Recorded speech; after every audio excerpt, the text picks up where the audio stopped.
नमस्कार, जय हिंद साथियों। स्वागत है आप सभी का आपके अपने इस YouTube channel star study centre पर। आज की इस क्लास के माध्यम से हम लोग देखेंगे BA, BSc, BCom third year 6th semester compulsory paper, cocurricular paper, जिसका नाम है communication skills and personality development. इसमें हम लोग किस प्रकार से प्रश्न पूछे जाते हैं पूरा देखेंगे। आपके लिए महत्वपूर्ण MCQ की क्लास होने वाली है।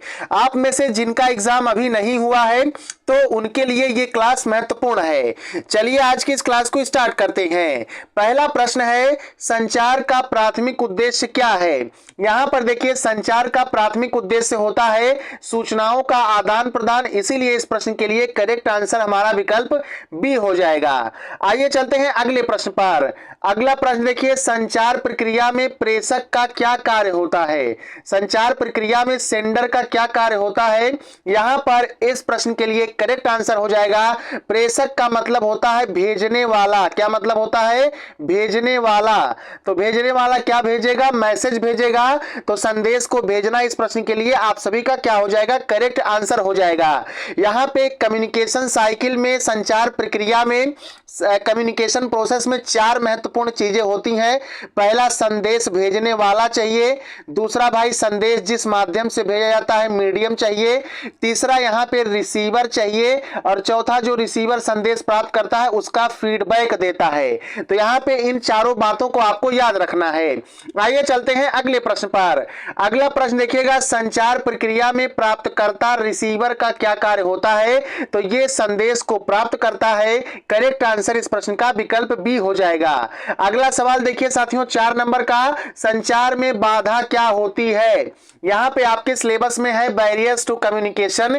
इस पर ऑब्जेक्टिव क्वेश्चंस बनेगा 100%। तो संचार में, कम्युनिकेशन में बाधा क्या होती है। तो जब संदेश अस्पष्ट होता है तो इसको बाधा नहीं माना जाता है। जब संदेश संक्षिप्त होता है, छोटा मैसेज होता है, तो यह भी बाधा नहीं होता है। संदेश का रुचिकर होना, इंटरेस्टिंग मैसेज है भाई, पूछा गया है कि मेरे बाबू ने खाना खाया या नहीं, तो यह मैसेज इंटरेस्टिंग है, तो यह भी बाधा नहीं होगा। अगर संदेश समझ में नहीं आ रहा है तो वही क्या हो जाता है? बाधा हो जाता है।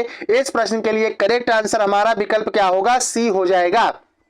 चलिए भाई अगले प्रश्न की तरफ चलेंगे। अगला क्वेश्चन आपके स्क्रीन पर है, क्वेश्चन नंबर 5 देखेंगे। संचार में प्रतिक्रिया का क्या अर्थ होता है। कम्युनिकेशन में फीडबैक का क्या मतलब होता है। तो जब प्राप्तकर्ता द्वारा संदेश की व्याख्या की जाती है तो वो क्या होता है? फीडबैक होता है। व्याख्या करने के बाद प्राप्तकर्ता क्या करता है? ये फीडबैक देता है रिसीवर। करेक्ट आंसर इस प्रश्न के लिए हमारा क्या हो जाएगा? विकल्प बी हो जाएगा। आइए अगला प्रश्न देखते हैं, 6 नंबर का, निम्नलिखित में से कौन सा संचार का माध्यम है। मैंने बताया कि भाई सेंडर चाहिए जिस माध्यम से संदेश भेजा जाता है, मीडियम चाहिए, उसके बाद रिसीवर चाहिए। रिसीवर क्या करेगा? फीडबैक प्रोवाइड करेगा। किसको? सेंडर को। तो ये जो मीडियम है, चाहे आप डायरेक्ट मुंह से कह के बात कह रहे हैं, चाहे व्हाट्सएप से कह रहे हैं, चाहे आप ईमेल भेज रहे हैं, चाहे आप रेडियो के माध्यम से संदेश प्रसारित कर रहे हैं, तो ये सारे क्या हो जाएंगे? आपके संचार के माध्यम हो जाएंगे। तो टेलीफोन भी आपका है, ईमेल भी आपका है, लिखित पत्र भी है, इसीलिए करेक्ट आंसर यहां पर विकल्प डी हो जाएगा। देखिए, जवाहरलाल नेहरू का जो है अपनी पुत्री इंदिरा के नाम पत्र जो है फेमस था, वो भी क्या है? एक प्रकार से कम्युनिकेशन का माध्यम था। चलिए भाई अगले सवाल पर देखते हैं। अगला सवाल देखिए क्या पूछ रहा है, संचार में सक्रिय श्रवण, एक्टिव लिसनिंग क्या होता है। तो कम्युनिकेशन साइकिल में जब हम दूसरे के विचारों को सुनते और समझते हैं ठीक तरीके से, तो यही क्या होता है? एक्टिव लिसनिंग कहलाता है। करेक्ट आंसर विकल्प बी हो जाएगा। अगला सवाल देखिए क्वेश्चन नंबर 8 स्क्रीन पर, संचार में प्रभावी लिखित कौशल क्या है। एक्टिव राइटिंग स्किल्स क्या होते हैं। तो जो कुछ आप लिख रहे हैं वो स्पष्ट रहे। लिख दिया गया कि बाबू ने खाना खाया, इस प्रकार से, तो मैसेज स्पष्ट है और छोटा है और सही मैसेज है भाई, खाना पूछा जा रहा है, तो यही क्या हो जाएगा? करेक्ट आंसर हो जाएगा विकल्प ए। आइए अगले सवाल पर चलते हैं। अगला सवाल देखिए 9 नंबर का, संचार में प्रभावशाली व्यक्ति कौन है।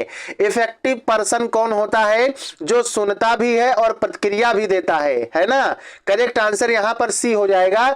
आइए अगले सवाल पर चलते हैं। अगला सवाल देखिएगा 10 नंबर का, माइक्रो ब्लॉगिंग के लिए प्लेटफॉर्म है, इनमें से कौन सा प्लेटफॉर्म है जिसपे माइक्रो ब्लॉगिंग की जाती है? ए ऑप्शन है ट्विटर, इसका जो है अब नया नाम एक्स हो गया है। यहाँ पे बी ऑप्शन देखिए फेसबुक, सी ऑप्शन देखिए यूट्यूब, डी ऑप्शन देखिए उपरोक्त सभी।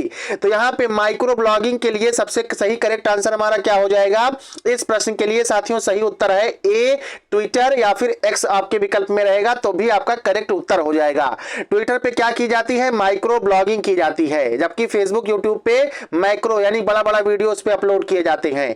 अगला सवाल देखिए, ऐसे सिंपली आप लोग समझ सकते हैं।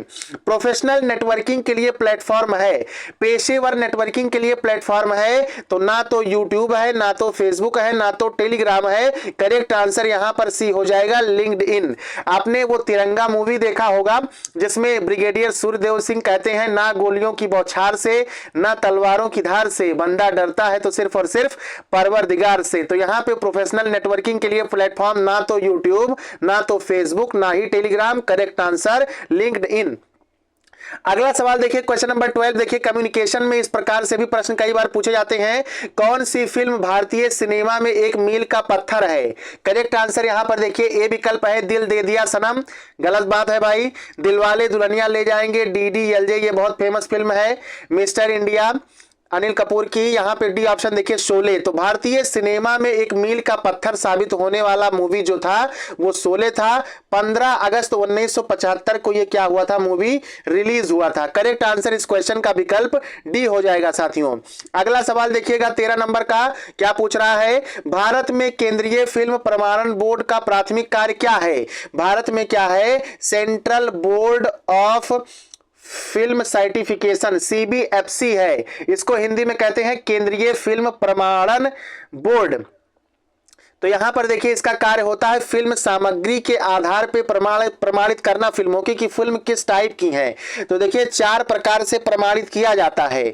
यहां पे अगर देखिए जब आप लोग मूवी ऑन करते हैं तो जब सर्टिफिकेट पहले दिखाया जाता है, तो अगर इस प्रकार से दिखाया जाता है तो उसका मतलब होता है कि ये पिक्चर यूनिवर्सल है, ये फिल्म यूनिवर्सल है, अर्थात सभी आयु वर्गों के लिए है। यहाँ पे अगर इस टाइप का लिख करके आपके उस पे आता है तो इसका मतलब क्या हो जाता है? यहाँ पे इसका मतलब क्या हो जाता है साथियों? देखिएगा फिर से इसको लिखते हैं। यहां पे देखिए अगर आपसे इस टाइप का लिख करके आता है एक लाइन करके, तो इसका मतलब होता है कि ये थोड़ा सा रिस्ट्रिक्टेड है, माता पिता के मार्गदर्शन में बच्चे इसको देख सकते हैं इस प्रकार की मूवी को। अगर यहाँ पे ए लिख करके आता है सिर्फ और सिर्फ, तो इसका मतलब कि ये अडल्ट मूवी है, 18 प्लस के ऊपर के लोग ही इसको देख सकते हैं। अगर यहाँ पे ये एस करके ऐसे लिख करके आता है तो इसका मतलब कि ये पेशेवर समूहों के लिए बनाया गया है, जैसे कि वैज्ञानिकों आदि के लिए मूवी बनाई जाती है, सिर्फ और सिर्फ वही लोग देख सकते हैं। तो फिल्म सामग्री के आधार पे अगर एडल्ट कंटेंट फिल्म में यूज हुआ है तब इस प्रकार का भाई सर्टिफिकेट देगा केंद्रीय फिल्म प्रमाणन बोर्ड। अगर जो है यूनिवर्सल है, सब कोई देख सकता है, तो इस प्रकार का देगा। अगर भाई रिस्ट्रिक्टेड थोड़ा सा है, माता पिता के निर्देशन में देखने वाला है, तो इस प्रकार का देगा। अगर पेशेवर समूह वाला कंटेंट है तो इस प्रकार का देगा। आशा करते हैं आपको समझ में आ गया होगा। अगला सवाल देखिएगा, CBFC का विस्तारित रूप है central board of film certification, है ना, केंद्रीय फिल्म प्रमाणन बोर्ड। करेक्ट आंसर यहां पर विकल्प बी हो जाएगा। आइए अगले सवाल को देखते हैं। अगला सवाल देखिएगा, निम्नलिखित में से कौन सा OTT प्लेटफॉर्म है? OTT प्लेटफॉर्म पे ज्यादातर वेब सीरीज वगैरह चलते हैं। तो OTT प्लेटफॉर्म कौन कौन से हैं? उल्लू टीवी है, अमेजन प्राइम है, नेटफ्लिक्स है, उपरोक्त सभी। यहां पर इस प्रश्न का हमारा करेक्ट उत्तर हो जाएगा। आइए अगले सवाल को देखते हैं 16 नंबर का, निम्नलिखित में से कौन सा संचार का प्रकार नहीं है? तो मौखिक, यहां पे ओरल कम्युनिकेशन, वर्बल कम्युनिकेशन, मौखिक एवं लिखित, यह भी ठीक है, शाब्दिक भी ठीक है। एक कहानी पढ़ना, यही क्या है? संचार नहीं है, क्योंकि संचार में आप लोग जानते हैं कि सेंडर चाहिए, रिसीवर चाहिए, फीडबैक चाहिए, और जैसे भेजा जा रहा है तो एक मीडियम की आवश्यकता होती है। जबकि कहानी पढ़ने का मतलब यह हुआ आप अपना ही पढ़ के खुद ब खुद क्या हो गए, समझ लिए, तो यह कम्युनिकेशन का प्रकार नहीं होगा। अगला देखिए साथियों सवाल 17 नंबर का, नौकरी के इंटरव्यू का सामना करना क्या है? एक सॉफ्ट स्किल का पार्ट है। करेक्ट आंसर ए हो जाएगा। अगला सवाल देखिए 18 नंबर का, निम्नलिखित में से कौन सी प्रभावी संचार की विशेषता नहीं है? तो सूचना अनेक दिशाओं में, मान लीजिए ये सूचना है, ये यहां भी फैल गई, यहां भी फैल गई, यहां भी फैल गई, यहां भी फैल गई, यानी चारों तरफ सूचना प्रभावित होती है तब तो ये प्रभावी संचार हो जाएगा, इफेक्टिव कम्युनिकेशन हो जाएगा। संदेश उचित माध्यम से वितरित किया होता है तो यह भी इफेक्टिव हो जाएगा। फीडबैक के बिना एक तरफ का प्रसारण, यही हमारा क्या हो जाएगा, करेक्ट आंसर हो जाएगा। यही क्या है, विशेषता नहीं है। भाई हमने सेंडर से रिसीवर तक भाई बात पहुंचा दिया, लेकिन रिसीवर के मन में क्या दिक्कत है, उसे समझ में आया या फिर नहीं समझ में आया, भाई उसने बाबू ने खाना खाया है या नहीं खाया है, तो ये हमको कैसे पता चलेगा। तो ये एक तरफ का प्रसारण नहीं हो सकता है। चलिए अगला सवाल देखिएगा, क्वेश्चन नंबर 19 आपके स्क्रीन पर। कक्षा में प्रभावी संप्रेषण किसमें सक्षम करेगा। अगर कक्षा में प्रभावी संप्रेषण हो रहा है, इफेक्टिव कम्युनिकेशन हो रहा है, तो प्रभावी अध्यापन में करेगा, बिल्कुल करेगा। भाई जो चीज टीचर समझा रहा है वो सारे के सारे स्टूडेंट्स को समझ में आ रहा है, तो यानी टीचिंग जो है इफेक्टिव हो रही है। अधिगम में रुचि का मतलब कि सीखने में बच्चे रुचि ले रहे हैं, लर्निंग उनको अच्छे तरीके से हो रहा है, तो यह भी सही है। अध्यापक केंद्रित व्यवहार, ये गलत हो जाएगा, केवल अध्यापक खुद पढ़ के ना समझ ले तो ये गलत हो गया। शिक्षक और विद्यार्थी के बीच अन्योन्य क्रिया इंटरेक्शन होते रहना चाहिए, तो यह भी सही है। यहाँ पे अल्पतम मूल्यांकन, सबसे कम कॉपी चेक की जाए या मूल्यांकन ना हो, केवल एक बच्चे से सवाल पूछ के कहे हाँ सबको समझ में आ गया है, यह बात भी नहीं होना चाहिए। तो हमारे यहाँ पे प्रश्न में क्या हमको मिल गया, यहाँ पे देखिए प्रश्न में हमको क्या मिल गया, प्रश्न में हमको मिल गया कि भाई एक तो यहाँ पे प्रभावी अध्यापन ठीक बात है, दूसरा अधिगम में रुचि ठीक बात है, देख लीजिएगा। उसके बाद में शिक्षक और विद्यार्थी के बीच अन्योन्य क्रियाएं हो रही हैं, तो ए बी और डी मिल रहा है। विकल्प में देखिए ए बी डी यहाँ है, इसलिए करेक्ट आंसर हमारा एक वाला हो जाएगा। ऐसे सवाल आएंगे। अगला सवाल देखिएगा 20 नंबर का क्या है, यहाँ पे अगला सवाल 20 नंबर का देखेंगे तो क्वेश्चन नंबर 20 देखेंगे। निम्नलिखित में से कौन संचार को अप्रभावी बनाता है। निम्नलिखित में से कौन संचार को अप्रभावी बना देगा, इनइफेक्टिव बना देगा। तो जरा सोचिए, जो मैसेज क्लियर नहीं है वो संचार करेगा, नहीं कर पाएगा, तो करेक्ट आंसर ए हो जाएगा। जबकि अगर शॉर्ट मैसेज है, कंसाइज है, स्पष्ट है, क्लैरिटी है, तो ये दोनों क्या करेंगे, इफेक्टिव जो है कम्युनिकेशन करेंगे, ईसी करेंगे। जबकि अस्पष्टता क्या करेगा, ये अप्रभावी करेगा, इनइफेक्टिव कर देगा, है ना। चलिए इस प्रश्न के लिए करेक्ट आंसर हमारा विकल्प ए हो जाएगा। अगला सवाल देखिएगा, क्वेश्चन नंबर 21 बहुत ही महत्वपूर्ण है। संचार शब्द किससे बना हुआ है। संचार शब्द किससे बना हुआ है, तो एक लैटिन वर्ड है कम्युनिकेयर, इसी से संचार शब्द कम्युनिकेशन बना हुआ है। आपसे भाई पर्सनालिटी का भी पूछेगा, पर्सनैलिटी का भी पूछेगा, तो इसको भी नोट कर लीजिएगा। पर्सनैलिटी शब्द की उत्पत्ति यहाँ पे परसोना शब्द से हुई है। परसोना शब्द का अर्थ होता है मास्क, मुखौटा। क्या होता है भैया, मास्क होता है, मुखौटा होता है। इस बात को भी तैयार रखिएगा। अगला सवाल देखिए 22 नंबर का। इनमें से संचार का सबसे महत्वपूर्ण साधन क्या है। सबसे महत्वपूर्ण जो साधन होता है वो लैंग्वेज होता है, भाषा होती है। आदमी अगर बोलने में सक्षम है, सब कुछ उसको आता है भाषा वगैरह, तो वो लैंग्वेज है। सबसे महत्वपूर्ण भाषा लैंग्वेज होती है। अरे सबसे महत्वपूर्ण साधन क्या होता है, लैंग्वेज होता है, भाषा होती है। अगर आपको लैंग्वेज नहीं आ रहा है, मान लीजिए आप जो है यूपी के रहने वाले हैं, किसी स्टेट के या किसी अन्य स्टेट के रहने वाले हैं, आपको अंग्रेजी नहीं आती है और आप घूमने के लिए चले जाते हैं, कहाँ, लंदन चले जाते हैं, है ना। क्योंकि गाना सुनते हो दुल्हनिया लंदन से लाएंगे, तो भाई लंदन चले जाते हो। अब वहाँ आपको इंग्लिश नहीं आ रहा है, तो पहले तो आपको अगर आ रहा है तो इंग्लिश बोलोगे, नहीं आ रहा है तब फिर मुद्राओं का, शारीरिक भाषा का उपयोग करोगे। चाय पीना होगा तो जो है मुंह की तरफ ग्लास लगा के बोलोगे भैया चाय चाहिए, चाय चाहिए, है ना। लेकिन मेन तो आपका लैंग्वेज ही है। चलिए अगले सवाल पे चलेंगे 23 नंबर का। अशाब्दिक संचार का तत्व नहीं है, नॉन वर्बल कम्युनिकेशन का एक एलिमेंट, एक कंपोनेंट नहीं है। तो आप लोग जानते हैं नॉन वर्बल कम्युनिकेशन में शारीरिक मुद्रा आती है, बॉडी पोस्चर्स आता है, जिसमें काइनेसिक्स है, हैप्टिक्स है, ऑल्फैक्टिक्स है ना, नेत्र क्रिया, आंखों से संपर्क भी आपको पता है, यह भी क्या है, शाब्दिक संचार का है। व्यक्तिगत रूप भी क्या हो जाएगा, शाब्दिक संचार, अशाब्दिक संचार में आ जाएगा। इस प्रश्न के लिए करेक्ट आंसर जो हमारा होगा, इस प्रश्न का वक्ता का नाम। भाई नाम तो पुकारा जाएगा, तो जब मुंह से बोल दिए तो फिर वो नॉन वर्बल कहाँ रह गया, ये क्या हो जाएगा, वर्बल का पार्ट हो जाएगा, वर्बल का पार्ट हो जाएगा। करेक्ट आंसर सी है, अशाब्दिक संचार का तत्व नहीं है, तो वक्ता का नाम। अगला सवाल देखिए 24 नंबर का। पर्यावरणीय बाधाएं बाधाएं शोर के समान है। तो पर्यावरणीय बाधाएं ये भौतिक शोर के समान होती हैं। करेक्ट आंसर सी विकल्प है। अगला सवाल देखिए 25 नंबर का, हमारा ड्रेस कोड उदाहरण है।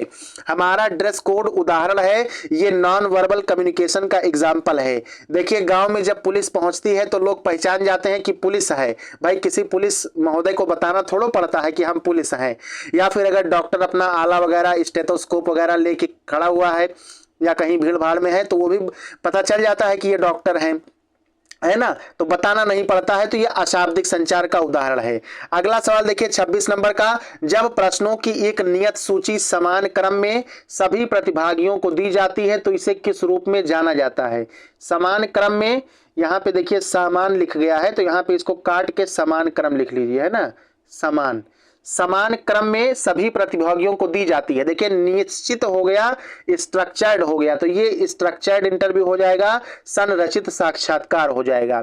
अगला सवाल देखेंगे आपके स्क्रीन पर क्या पूछा है भाई, 27 नंबर का प्रश्न आपके पास साथ स्क्रीन पर है। निम्नलिखित में से कौन सी साक्षात्कार के समय की जाने वाली त्रुटि नहीं है? इंटरव्यू के टाइम आप लोग जानते हैं गलतियां हो जाती हैं। मान लीजिए ये गोलू बाबू हैं, है ना, गोलू बाबू हैं। अब साक्षात्कर्ताओं का अचेतन पूर्वाग्रह, अनकॉन्शियस प्रेजुडाइस, इनका भाई देखिए ये मत है इंटरव्यू लेने वाले की है लड़कवा आ रहा है इसको तो कुछ आता जाता नहीं है, तो ये तो त्रुटि हो गई ना। क्या पता गोलू भाई जबरदस्त निकल जाए, शानदार निकल जाए, तो ये धारणा, पहले से धारणा, पूर्व धारणा गलत हो जाती है, तो ये तो त्रुटि है। और जबकि पूछा क्या गया है कि त्रुटि नहीं है। देखिए साक्षात्कार के समय सामान्य घबराहट तो हो जाती है, यह भी त्रुटि है। व्यर्थ शब्दावली का प्रयोग तो यह भी हो जाती है, कई बार इधर उधर की बातें बताने लगते हैं, है ना। अब यहाँ पे देखिए प्रश्नों का स्पष्ट व पारदर्शी होना, ये कोई त्रुटि नहीं है, ये अच्छी बात है। यहाँ पे पूछा है त्रुटि नहीं है, तो करेक्ट आंसर विकल्प डी हो जाएगा। आइए चलते हैं अगले सवाल पे, 28 नंबर का सवाल स्क्रीन पर, निम्नलिखित में से कौन सा साक्षात्कार का प्रकार है? तो असंरचित प्रकार का साक्षात्कार होता है अनस्ट्रक्चर्ड, ठीक है, संरचित भी होता है स्ट्रक्चर्ड, अर्ध संरचित होता है सेमी स्ट्रक्चर्ड। इसका मतलब उपरोक्त सभी हमारा इस प्रश्न का करेक्ट उत्तर हो जाएगा। इस प्रश्न के लिए सभी हमारे क्या हो जाएंगे, करेक्ट उत्तर हो जाएंगे। अगला सवाल देखिएगा क्या पूछा है, साक्षात्कार का प्रकार नहीं है। Which of the following is not a type of interview? Screening साक्षात्कार, स्क्रीनिंग इंटरव्यू। देखिए अगर आप नौकरी के लिए जाते हैं, एन से नौकरी के लिए जाते हैं तो 2 चरण होता है। पहले तो अगर 10 लोग हैं तो 10 लोग, अगर मान लीजिए 5 पोस्ट है तो 10 लोग हैं, तो इनका पहले शुरू में नाम वाम पूछ के हल्का फुल्का स्क्रीनिंग इंटरव्यू लेकर के सेकंड राउंड में भेज देगा, 5 लोग बचेंगे, या फिर 7 लोग भी बच सकते हैं, तो इसमें 2 लोगों को छाट देगा, है ना। तो इस टाइप के इंटरव्यू क्या होते हैं, स्क्रीनिंग इंटरव्यू होते हैं। लंच साक्षात्कार भी एक प्रकार का साक्षात्कार है। लंच पे बैठ के भाई देखिए राष्ट्राध्यक्ष वगैरह जाते हैं तो यहाँ पे डिनर पे चर्चा हो जाती है, लंच पे चर्चा हो जाती है, तो अभी क्या एक प्रकार का इंटरव्यू है। तनाव साक्षात्कार, स्ट्रेस इंटरव्यू अक्सर आप लोग टीवी न्यूज़ पे देखते हैं, होता है ना, तो यह भी प्रकार है। जबकि संगीत का क्या है, ये कोई साक्षात्कार नहीं है ना। म्यूजिकल इंटरव्यू कोई नहीं होता है। करेक्ट आंसर यहाँ पर इस प्रश्न का डी हो जाएगा। अब यहाँ पे कत्ल वाला गाना थोड़ा गवाएंगे, है ना, गुरु रंधावा का।